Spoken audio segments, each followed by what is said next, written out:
Okay, so let's talk about a weird one. The acronym ICE. It stands for two completely different, incredibly powerful things that shape our world. On one hand, you've got the engine that literally powers our lives, and on the other, a government agency that's right at the center of a huge national debate. So how in the world did these two things end up with the same name? And more importantly, where are they headed? We're gonna dig into it. So let me ask you, when you hear someone say ICE, what pops into your head first? Is it, the rumble of an engine? Or is it a news story about immigration? That confusion, that little bit of ambiguity, well, that's exactly what we're gonna clear up today. All right, so on one side, you've got the internal combustion engine. I mean, this thing has been the beating heart of transportation for more than 100 years, right? It's what's under the hood of our cars, our trucks, pretty much everything that moves. And then on the complete other side of the spectrum, you have Immigration and Customs Enforcement, a US federal law enforcement agency that is, to put it mildly, at the center of a pretty intense national conversation. Totally different things, same name. Okay, so here's how we're gonna tackle this. First, we'll look at where each one came from. Then we'll get into the controversy, why they're both under so much fire right now. And finally, we'll look at the future. Because for one, it's all about technology, and for the other, it's all about politics. Let's get started. All right, section 1. Origins, power and protection. It's really a tale of two completely different foundations. So let's rewind the clock a bit. How did these things even start? What was the original point of each one? And right here, this timeline just lays it all out, doesn't it? The difference is just massive. The internal combustion engine, that's a product of the late 19th century, born out of the Industrial Revolution to, make things go. But the agency, that's a product of our modern era. It was created on March 1st, 2003, cobbled together from other agencies as a direct response to the 9/11 attacks. Two totally different centuries, two totally different reasons for existing. So what does this agency actually do? Well, officially, it's the main law enforcement agency for the Department of Homeland Security inside the country. And that's a really important point. You have the Border Patrol, right? They work at the borders. But ICE, their playground is the entire interior of the United States, which gives them this huge and often controversial reach. Okay, and here's something that I think gets lost in the noise a lot of the time. The agency isn't just one big thing. It's really split into three different missions. You've got HSI, that's Homeland Security Investigations. They're the ones going after major transnational crimes. Think human smuggling, trafficking, big-time fraud. Then you have OPLA, which is basically their legal department, the lawyers who argue their cases in court. And then you have ERO, Enforcement and Removal Operations. These are the folks who handle arrests, detention, and removals. And when you hear all the controversy in the news, yeah, it's almost always aimed right at this part of the agency. All right, let's jump to the present day. Now both of our ICs are under fire. They're facing some serious, intense criticism, but of course, for completely different reasons. This is where things get really interesting. For the agency, the criticism is heavy. We're talking life and death situations. Take the fatal shooting of Renee Nicole Good, a US citizen, by an agent in Minneapolis.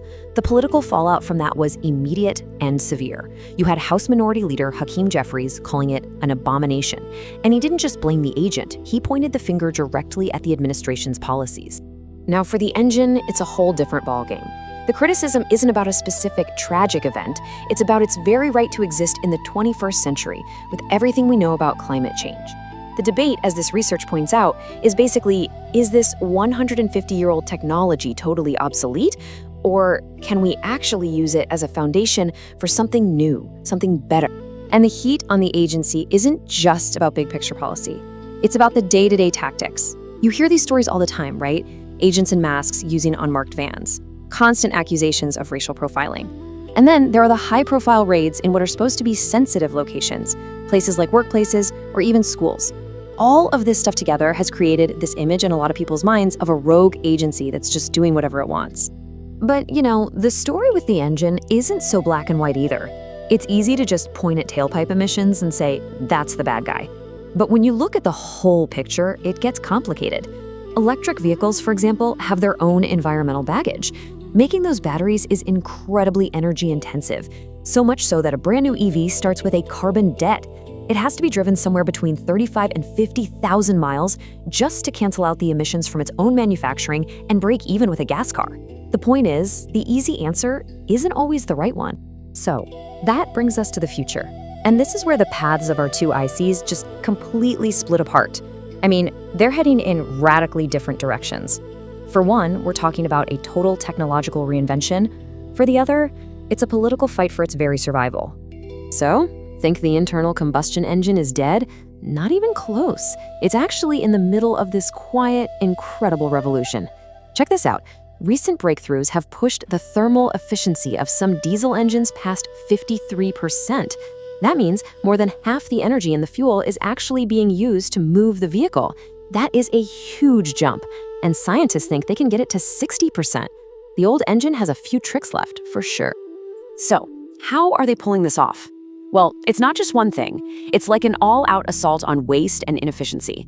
They're looking at everything, integrating brand new sustainable fuels like hydrogen and e-fuels, pushing hybrid technology to the next level, and even figuring out how to capture and reuse energy that's normally just lost as heat. This is way more than a simple tune-up. They are fundamentally redesigning the engine from the ground up. Meanwhile, the future for the other ICE is being written in Washington with politics and, well, a whole lot of money. The One Big Beautiful Bill Act that passed in 2025, I mean, look at that number, $170 billion over 4 years for enforcement. That's not just funding the agency, that's putting it on steroids, massively expanding its budget and its mission. But here's the twist. This massive federal push is on a collision course with serious resistance at the state level. While Washington is pumping money and power into the agency, you've got states like Maryland basically saying not so fast. They're passing their own laws to build a kind of firewall, trying to keep their local law enforcement separate from federal immigration agents. And let's be clear, this isn't just political posturing. A law like the Maryland Values Act has real teeth. It literally forbids state and local agencies from doing things like asking about someone's immigration status, holding them for ICE, or entering into enforcement agreements. It's a direct legal challenge to the federal government, drawing a line in the sand. And if you want to understand the politics of this, well, this chart basically says it all. Look at these numbers from a 2025 Pew Research poll. Among Republicans, 72% have a favorable view of the agency. Among Democrats, 13%. That is not a gap, my friends, that is a canyon. It shows just how deeply this issue divides the country, right down to our core beliefs about what this country should be. So here we are, right back where we started. One little acronym, two completely different destinies. You've got one ICE that's in the middle of a high-tech reinvention, trying to find its place in a green future. And you have the other ICE, which is at the center of a huge political brawl. Should it be fixed? Should it be abolished? Or should it be made even stronger? The future of ICE, and it doesn't matter which one you're talking about, is anything but settled.